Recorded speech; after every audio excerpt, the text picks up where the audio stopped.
정말로 복음이면 충분한가? 이런 제목의 말씀 함께 나누겠습니다. 저희는 지난 앞선 2시간 동안 빌립보서 1장 1절에서 11절 사도 바울의 인사말을 함께 나누었습니다. 이제 1장의 12절부터는 이 편지의 몸통이라고 할 수 있는 이 본론에 해당합니다. 12절에 사도 바울은 이렇게 편지의 본론을 시작합니다. 형제들아, 내가 당한 일이 도리어 복음 전파의 진전이 될 줄을 너희가 알기를 원하노라.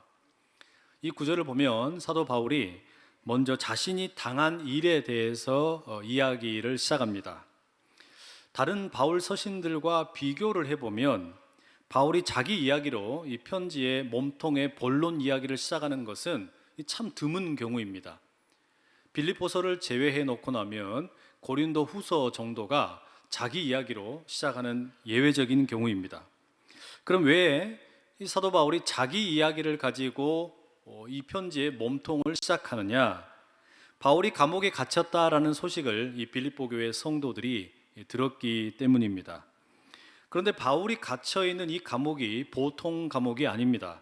13절에 보면 바울의 매임이 모든 시위대 안과 그 밖의 모든 사람에게 나타났으니 이렇게 기록하고 있죠. 여기에 나오는 이 시위대라는 단어를 한번 보십시오. 여러분, 이 시위대라는 단어는 헬라어로는 프라이토리온이라고 합니다. 이 단어가 적어도 한 3가지 정도 용례가 있는데, 로마의 황제의 경호부대, 또 하나는 이 황제의 경호부대의 어떤 숙소, 그리고 마지막은 로마의 지역의 총독의 관정을 가리키는 이 다양한 의미로 사용이 됩니다. 그래서 실제로 마태복음 27장이나 요한복음 18장에 보면 예수님께서 당시 그 유대 지역의 총독이었던 빌라도의 관정으로 끌려가시죠. 바로 그 관정이 프라이토리온입니다.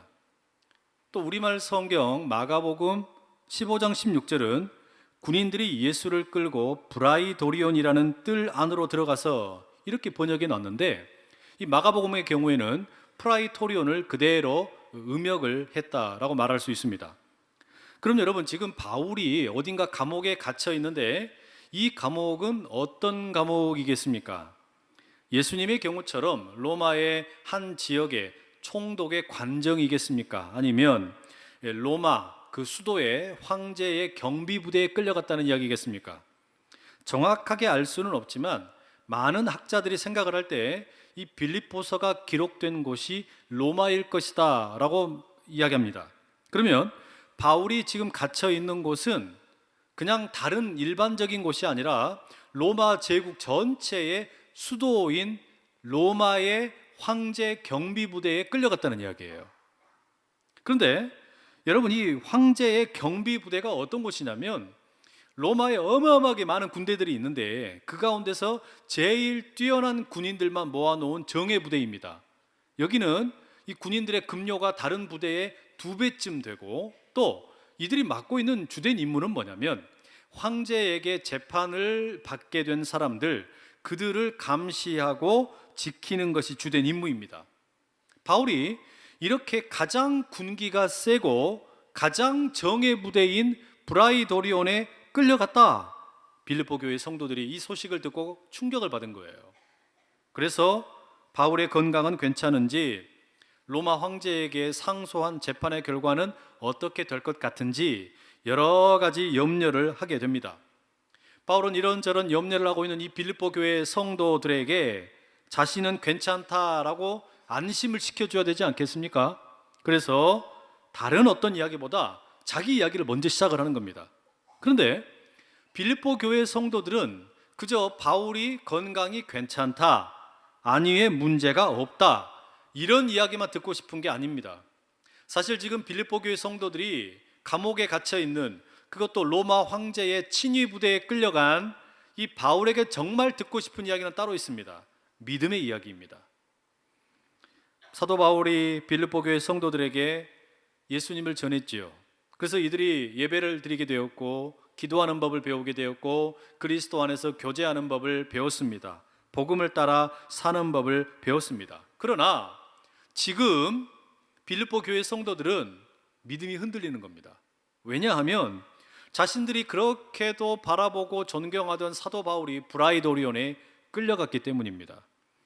로마의 황제에게 지금 이 바울의 생사가 달려있다는 이야기입니다. 바울이 너무 무기력해 보입니다. 연약해 보입니다. 아무런 대책도 없어 보입니다. 그래서 빌립보 교회 성도들이 흔들리는 것이죠. 믿음에 대해 질문이 생깁니다. 바울이 정말로 하나님의 사람이라면 왜 이런 쓰라린 실패가 찾아왔을까? 바울이 전하는 복음이 정말로 능력이 있다면 왜 바울이 감옥에 갇혔을까? 혹시 예수님보다 로마의 황제가 더 힘이 센 것은 아닐까? 바울이 복음을 전하다가 체포되었다면 우리에게도 그런 일이 일어나라는 법이 있는 건 아닌가? 우리의 운명도 바울처럼 되는 것은 아닐까? 여러분, 빌립보 교회 성도들은 자연스럽게 믿음에 대해서 질문이 생기고 근심하게 되었다라는 말입니다. 이런 질문은 아마 오늘도 계속되는 것 같습니다. 우리 목사님이 정말로 하나님의 사람이라면 왜 몹쓸 암에 매여 있을까? 왜 우리 장로님이 진짜로 하나님의 사람이라면 왜 그 사업이 부도를 맞았을까? 예수님이 정말로 구원자라면 왜 우리 자녀들이 결혼을 실패했을까? 우리의 운명도 바울처럼 되는 것은 아닐까? 돈이 복음보다 더 강한 것은 아닐까? 도대체 그리스도인으로 산다는 것은 어떤 것일까? 여러분, 이런 질문은 우리 가운데 끊임없이 던져지는 것입니다. 바울은 빌립보 성도들에게 자신이 왜 감옥에 갇히게 되었는지 그 이유를 분명하게 일러주어야만 했습니다. 왜 이런 안타까운 일이 일어나게 되었는지 성도들에게 알려주어야 할 필요가 있었어요. 그래야만 성도들이 견딜 수 있습니다. 그걸 알아야만 성도들이 복음을 붙들고 살 수 있습니다. 그걸 알아야만 교회가 이제 막 시작한 이 초대 교회가 든든히 설 수 있습니다. 그걸 알아야만 죽음도 두렵지 않게 믿음 붙들고 살 수 있다는 이야기예요. 바울이 어떻게 답변을 줍니까? 다시 우리 12절 말씀 한번 읽어보시죠. 12절입니다. 형제들아, 내가 당한 일이 도리어 복음 전파에 진전이 될 줄을 너희가 알기를 원하노라. 빌립보 교회 형제들과 자매들에게 바울이 이야기합니다. 나는 당신들이 좀 알았으면 좋겠다. 뭘 알았으면 좋겠냐? 내가 당한 일, 내가 지금 브라이도리온에 끌려간, 그래서 감옥에 갇혀있는 이 일이 복음 증거를 위한 일이다. 복음을 증거하기 위해서, 복음의 진보를 위해서 내가 이곳에 끌려왔다라는 겁니다. 당시 그 세계의 중심이라고 할 수 있는 로마의 복음을 증거하기 위해서 자신이 감옥에 갇혀 있다라는 겁니다. 그래서 바울은 13절 이하에 자신이 감옥에 갇힌 후에 크게 보면 적어도 세 가지의 복음의 진보가 일어나게 되었다라고 말합니다. 우선 첫 번째는 군인들에게 복음의 진보가 일어났습니다. 13절에 보니까 경비대 안팎의 모든 군인들에게 적지 않은 변화가 일어나게 됩니다. 이게 무슨 이야기냐면 군인들이 이 사도 바울을 가만히 지키고 또 관찰을 해보니까 이 바울이라는 사람이 뭔가 죄를 지어가지고 지금 감옥에 갇힌 게 아니라 정말로 예수 그리스도의 복음 때문에 여기 끌려왔다라는 것을 알게 됐다는 이야기예요. 물론 여러분, 이걸 알았다고 그래서 이 군인들이 바로 개종을 했다라는 의미는 아닙니다. 그러나 가장 가까이에서 바울의 삶을 지켜보고 있던 이 군인들에게 무언가 선한 영향력이 흘러간 것은 틀림없습니다. 이 군인들이 가만히 보니까 이 사도 바울은 완전히 복음에 미친 사람이에요. 겉과 속이 똑같습니다. 복음으로 똘똘 뭉쳐 있습니다. 쉽게 말하면 이 바울의 그 삶의 모습을 보고 이 군인들이 상당한 매력을 느낀 겁니다. 왜 매력을 느꼈냐? 바울의 겉과 속이 똑같기 때문이었습니다. 여러분, 그리스도인의 매력은 어디에서 나오는 것이냐면 겉과 속이 동일한 모습에서 나옵니다. 지난 시간에 우리가 나누었던 것처럼 바로 그것이 우리가 속으로는 진실하고 바깥으로는 허물이 없는 모습이라고 말할 수 있습니다. 바로 거기에 그리스도인의 매력이 있다라는 것이죠. 제가 잘 아는 한 젊은 커플이 있습니다. 이들이 오랫동안 연애를 하고 이제 결혼을 하게 되었죠. 남자 집안은 아주 좋은 어떤 그 믿음의 명가문이고요. 반면에 이 자매의 가정은 예수 믿는 사람이 아무도 없고 이 여자 청년 혼자서만 이제 막 예수를 믿기 시작을 했습니다. 그리고 이제 둘이 결혼을 했어요. 그리고 살아가는데 얼마나 예쁘게 살아가는지 몰라요. 그냥 알콩달콩 믿음으로 살아가는 겁니다. 이 처가의 그 아내의 여동생이 이 자기 언니 집에 와가지고 이렇게 사는 모습을 보니까 너무 잘 살거든요. 너무 사랑이 넘치는 겁니다. 게다가 시어머니, 시아버지가 이 며느리를 얼마나 예뻐하는지 몰라요. 너무너무 사랑을 많이 부어주는 겁니다. 그래서 그걸 보고 이 여동생이 언니한테 뭐라고 이야기했냐면, 언니, 나도 예수 믿는 남자랑 결혼하고 싶다. 여러분, 이게 뭡니까? 이게 첫 번째 복음의 진보예요. 예수 믿지 않는 사람들에게 자연스럽게 이 복음의 기운이 흘러 들어갔다는 이야기입니다. 뭔가 즉각적인 개종이 일어난 것은 아닐지라도 그리스도인들의 삶의 모습을 보니까 그게 감격이 되는 거예요. 그게 감동이 되는 거예요. 그걸 보고 지금 군인들도 변화가 일어났다는 말이죠. 바라기는 우리 모든 성도님들의 가정이나 일터나 학교나 사업장 가운데 이런 아름다운 복음의 진보가 있기를 간절히 축복합니다. 두 번째, 감옥에 갇힌 바울을 통해 나타난 또 다른 복음의 진보는 대충 성도가 확실 성도로 변화되는 일이었습니다. 14절 말씀 함께 같이 읽어보시죠.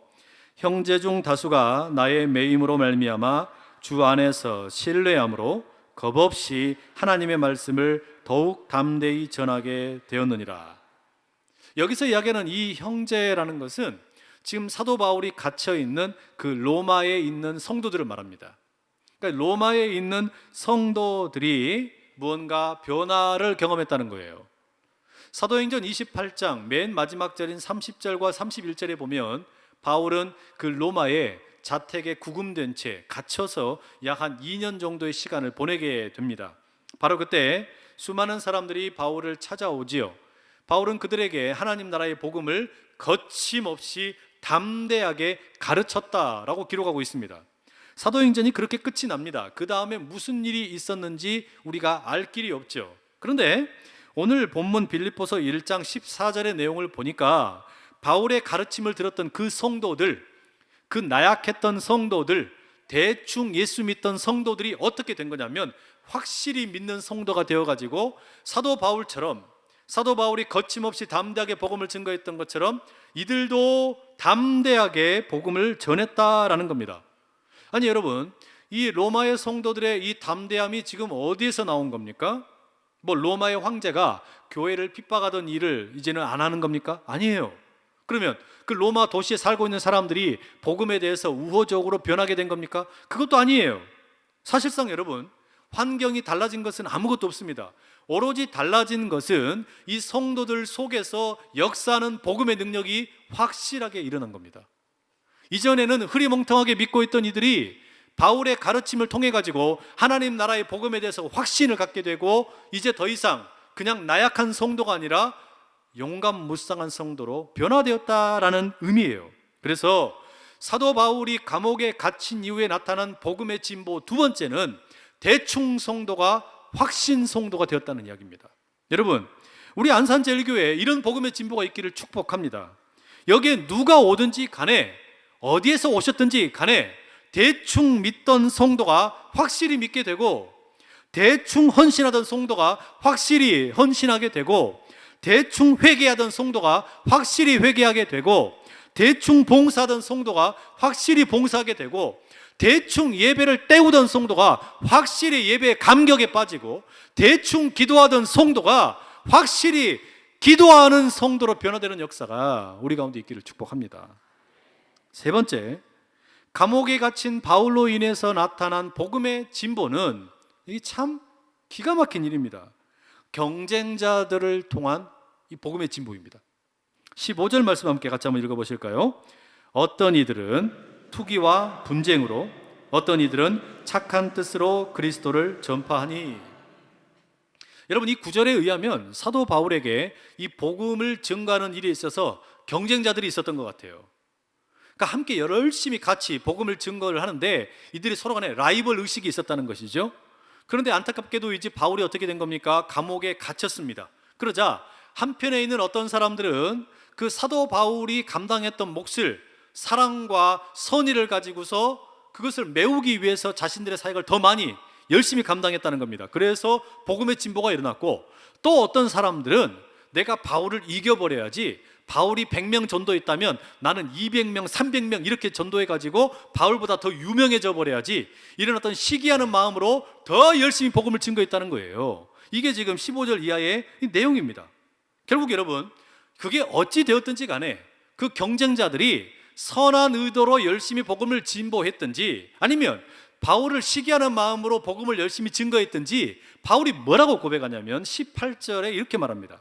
그러면 무엇이냐? 거칠애로 하나 참으로 하나 무슨 방도로 하든지 전파되는 것은 그리스도니 이로써 나는 기뻐하고 또한 기뻐하노라. 여러분, 기가 막히지 않습니까? 경쟁자들을 통해서 바울이 갇혀버리니까, 바울이 이제 활동을 못하니까 복음의 진보가 일어나지 않을 줄 알았는데, 경쟁자들을 통해 가지고 선한 의도이든지 아니면 시기하는 마음이든지 이 복음이 훨씬 더 멀리까지 전파되었다라는 거예요. 여러분, 이게 참 아이러니한 일입니다. 어떤 식이 되었든지 간에 바울은 상관없다는 겁니다. 자신에 대해서 뭐 선한 마음을 가지고 복음을 전했든지, 자기 자신에 대해서 이기고 싶은 마음으로 복음을 전했든지 나는 상관없다. 어떤 경우이든 상관없다. 오로지 예수 그리스도만 증거될 수 있다면 나는 늘 기쁘고 또한 기쁘다. 이렇게 고백하는 거예요. 여러분, 이런 바울의 고백이 이해가 되십니까? 이 마음이 너무 넓은 것인지, 아니면 도대체 이 사람은 무슨 바닥처럼 넓은 마음을 가지고 있는 사람인지, 자기가 지금 감옥에 갇혀 있어도 복음만 이렇게 증거된다면 괜찮다라는 거, 나는 한없이 기쁘다라는 이 고백, 여러분, 이거 액면 그대로 믿으실 수 있겠어요?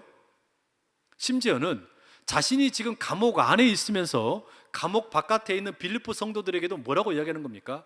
이렇게 내가 감옥에 갇혀서 복음의 진보가 일어났으니 아무것도 염려하지 말아라. 당신들도 아무 걱정할 필요 없다. 뭐 인생살이 뭐 있냐? 그냥 편안하게 평안하게 그리스도 안에서 행복하게 살아라. 이렇게 이야기한단 말이에요. 아니, 감옥에 갇힌 사람이 감옥 바깥에 있는 사람들에게 염려하지 말라고 말하는 거, 이거 자체도 좀 우습지 않습니까? 그런데 이런 옥중서신의 고백이 우리 한국 교회에 참 자랑할 만한 순교자인 손영원 목사님의 옥중서신에도 이런 내용이 나옵니다. 1942년 11월 5일에 이 손영원 목사님이 아버지에게 보낸 편지의 일부분에 이런 내용이 있어요. 아버님께 아뢰어 올립니다. 아버님 부족한 이 아들 양원이는 조금도 염려하지 마시옵소서. 홀로 되신 아버님과 형제들의 간절한 기도를 하나님께서 응답하셔서 잠자는 일과 먹는 일이 한결같습니다. 한 덩어리의 주먹밥과 한 그릇의 소금 국이야말로 신선의 요리, 천사의 꿀맛입니다. 아버님과 형제들이 자족하는 복을 깨닫기 간절히 원합니다. 영적인 생각은 스스로 만족에 이르고 자족하는 생활은 더 큰 만족을 이루게 합니다. 그래서 저는 자족하는 사람보다 더 큰 부자를 아직 보지 못했습니다. 아버님, 형제들아, 무엇보다도 귀하고 필요한 것은 인내입니다. 세상 만물 중에 고난을 겪지 않고 되는 일은 아무것도 없습니다. 아버님과 가족들은 부디 모든 염려를 주님께 맡기고 안심하십시오. 여러분, 아니 도대체 감옥에 갇혀있는 이 사도 바울이나 손영원 목사님은 무슨 천사입니까? 아니, 이분들은 도대체 어디에서 이런 능력과 힘을 공급받은 겁니까? 아니, 도대체 어떤 상황이길래 그 감옥 안에서도 나는 예수만 증거될 수 있다면 기쁘고 기쁘다, 내가 염려하지 말고 우리 가족들 염려하지 말고 사십시오, 나는 괜찮습니다. 아니, 도대체 여러분, 이런 고백을 할 수 있는 힘이라는 게 도대체 어디에서 나오는 걸까요? 이게 도대체 어떻게 가능한 일이냐는 말이죠. 그 대답을 지난 한 주간 새벽 말씀으로 묵상을 했던 이 시편 109편의 말씀에 비추어서 좀 생각해 보았으면 좋겠습니다. 지난 한 주간에 우리가 새벽에 시편의 말씀을 묵상하는데 그 가운데 이 109편의 말씀이 저는 너무 깊이 저에게 이렇게 다가왔어요. 이게 본래는 소위 저주 시편입니다. 누군가에 대해서 저주하는 내용을 너무 많이 담고 있다 그래서 저주 시편이에요. 이 시편 109편 4절에 이런 구절이 나옵니다. 나는 사랑하나 그들은 도리어 나를 대적하니 나는 기도할 뿐이라. 이 시인은 자신은 다른 사람들에게 선하게 대하고 착하게 대하려고 그러는데 다른 사람들이 자기를 너무나 악하게 대한다는 겁니다. 자신을 비방하고 시기하고 또 때리고 억압하고 이런 말도 되지 않은 어떤 모함을 당하기도 하고 문제를 너무너무 많이 만난다는 거예요. 그래서 기도밖에 할 것이 없다는 겁니다. 그리고 드리는 기도가 뭐냐? 저주의 기도입니다. 여러분, 이 기도의 내용이 얼마나 살벌한지 몰라요. 제가 좀 들려드리죠. 이런 내용이 들어있습니다. 저 나쁜 놈이 빨리 죽게 해주시고, 그가 가지고 있는 직분은 다 빼앗기게 해주시고, 그 자녀들이 다 고아가 되게 해주시고, 그 아내도 과부가 되게 해주시고, 자녀들이 거지가 되게 해주시고, 고리대금업자에게 재산을 몽땅 빼앗기게 해주시고, 아무도 저 사람 돕는 사람이 없게 해주시고, 자녀들도 고아가 된 다음에 돌볼 자가 없게 해주시고, 자손이 완전히 이후로 다 끊어지게 해주시고, 역사의 앞으로 그 이름은 기억조차 되지 않게 해주십시오. 살벌하죠? 누군가가 이렇게 기도한다 그러면 여러분, 이게 기도처럼 들리지가 않잖아요. 이게 무슨 기도야? 무슨 이런 기도가 다 있어? 이런 생각이 드시지 않겠습니까? 그런데 이 저주 시편을 가만히 묵상하다 보면 이게 우리 성도에게 어마어마한 위로가 되는 겁니다. 왜 위로가 되냐? 여러분, 이 시편 109편의 시인처럼, 감옥에 갇혀있는 지금 사도 바울처럼, 또 손영원 목사님처럼 우리도 원하지 않는 고통을 만날 때가 왜 없겠습니까? 우리도 내가 선하게 대했음에도 불구하고 상대로부터 악한 반응을 받을 때가 왜 없겠어요? 때로는 누가 고발할 수도 있고, 또 누군가가 나를 핍박할 수도 있고, 때리기도 하고, 몸이 상할 수도 있고, 여러 가지 정신적인 스트레스로 인해서 머리가 다 빠질 수도 있겠죠. 병들 수도 있다는 이야기예요. 자, 그럼 여러분, 바로 그런 일을 만날 때 우리 안에서 자연스럽게 생겨나는 감정이라는 걸 한번 생각해 보세요. 그렇게 억울한 일을 당했을 때, 누군가가 나를 비방하고 문제를 만났을 때 우리 안에서 뭐가 생겨납니까? 분노가 생겨납니다. 화가 난단 말이에요. 어마어마한 이 감정이 막 폭발을 합니다. 자, 여러분, 이런 감정이 우리가 어떻게 해소될 수 있을까요? 우리는 이런 감정을 하나님을 모를 때에는, 예수님을 모를 때에는, 이 십자가를 모를 때에는 둘 중에 하나밖에 없습니다. 내 안에 생겨나는 이 분노의 감정, 이 화딱지 나는 마음, 그걸 가지고서 내가 어떻게 할 수 있는 힘이 없으니 나 자신을 죽이든지 아니면 이 분노의 감정을 고스란히 그대로 상대방에게 되갚든지, 이것밖에 없는 거예요. 그런데 이 지금 시편의 저주 시편이 기록되어 있다라는 것은 뭘 말하는 거냐면, 우리 그리스도인들에게는 또 다른 길이 있다는 겁니다. 그리스도인들은 자신 안에서 뭔가 억울한 일이 생겨나가지고 분노가 들끓고 화가 생겼을 때 이 감정을 처리할 수 있는 또 다른 방법이 있다는 거예요. 그게 뭡니까? 하나님에게 이 감정을 그대로 올려드리는 겁니다. 하나님께 이 감정을 그대로 내어드리는 거예요. 십자가 앞에다가 이 감정을 고스란히 그대로 내어드리는 겁니다. 그리고 그 마음의 자리 가운데서 이 감정이 다스려지고 해결되고 풀리다 보면 무슨 일이 생기는 겁니까? 거기에서 더 이상 이제 분노의 악감정이 나를 죽이지 못하고 다른 사람에게 그대로 되갚는 것이 아니라, 그럼에도 불구하고 감옥에 있음에도 불구하고 문제를 만났음에도 불구하고 비방을 받았음에도 불구하고 뭐 한다는 겁니까? 나는 기뻐하고 또한 기뻐하노라. 사도 바울이 지금 그 고백을 하는 것이고, 손양원 목사님은 뭐 천사이겠습니까? 그 일본의 경찰들에게, 군인들에게 끌려가가지고 감옥에 갇혔을 때 왜 화가 안 나겠어요? 왜 문제가 없었겠어요? 그 감정이 얼마나 상했겠습니까? 그런데 이 상한 감정을 주께 맡겨드리고, 주님에게 온전히 맡겨드리고 뭐라고 말하는 겁니까? 가족들을 향해서 말하는 겁니다. 염려하지 마십시오. 염려하지 마십시오. 나는 괜찮습니다. 나는 괜찮습니다. 여러분, 그것 바로 이런 일을 우리가 뭐라고 표현하는 겁니까? 복음이면 충분하다라는 겁니다. 내 이 모든 상한 마음과 감정이 복음을 만나서 해결되었기 때문에 나는 괜찮다라는 거예요. 그래서 여러분, 나는 기쁘고 또 기쁘다고 고백하는 것이지, 이게 무슨 뭐 기계적으로, 사도 바울은 무슨 로봇입니까? 손양원 목사님은 무슨 뭐 그냥 천사입니까? 그래서 되는 게 아니에요. 어려운 일을 만났는데 거기서 생겨난 이 악한 감정, 이 분노의 마음, 이것을 복음으로 치유가 되었기 때문에 이런 일이 일어났다는 이야기죠. 여러분, 우리 성도의 고백, 성도의 힘은 여기에서 나오는 줄로 믿습니다. 우리 진정한 성도의 힘은 여기서 나오는 거예요. 정말로 나는 복음이면 충분한가? 우리 자신에게 물어봐야 돼요. 정말로 내가 복음이면 충분하다라는 것은 다른 말이 아닙니다. 내 안에서 때때로 억울한 일을 만나고 문제 생겼을 때 나는 이 감정을 그냥 그대로 표출할 것인가, 아니면 나를 죽일 것인가? 그게 아니라면 이 감정을 주님께 내어드림으로 복음으로 새롭게 재해석할 것인가? 이걸 묻는 거예요. 여러분, 복음이면 정말로 충분하다고 고백할 수 있는 우리가 될 수 있기를 축복합니다. 여러분, 이게 정말로 우리에게 믿어지게 되면 내가 감옥에 묶여 있든지, 질병에 묶여 있든지, 사업의 실패로 인해서 묶여 있든지, 비난에 의해서 묶여 있든지, 시기와 질투에 묶여 있든지, 은행 채무에 묶여 있든지, 취업 문제에 묶여 있든지, 가정 폭력에 묶여 있든지 문제가 되지 않아요. 복음이면 정말로 충분하다면 그 모든 난관을 뚫고 나가는 기쁨의 감정이 우리를 주장할 줄로 믿습니다. 나는 기쁘고 또한 기쁘도다. 이 고백이 사도 바울의 고백일 뿐만 아니라 오늘 우리 모두의 고백될 수 있기를 간절히 축복합니다. 기도하겠습니다. 사랑하는 아버지 하나님, 우리가 때때로 원하지 않는 문제를 만날 때가 참 많습니다.